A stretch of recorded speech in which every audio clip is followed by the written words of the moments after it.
Platypus পৃথিবীর সবচেয়ে অদ্ভুত স্তন্যপায়ী প্রাণীদের মধ্যে একটি। দেখে মনে হয় একসাথে হাঁসের ঠোঁট, ভোঁদরের শরীর আর বিভারের লেজ মিলিয়ে বানানো হয়েছে এদের।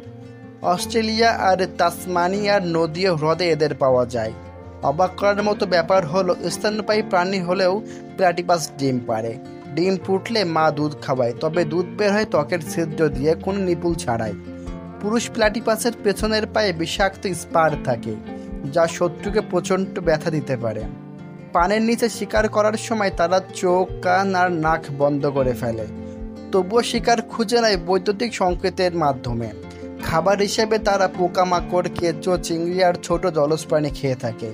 বিজ্ঞানীরা প্রথম প্লাটিপাস দেখে ভেবেছিল এটি নকল কোনো প্রাণী, কারণ একসাথে এত বৈশিষ্ট্য প্রকৃতিতে দেখা সত্যিই বিস্ময়কর। প্লাটিপাস প্রমাণ করে প্রকৃতি সবসময় আমাদের কল্পনার বাইরে এক আশ্চর্য কারিগর।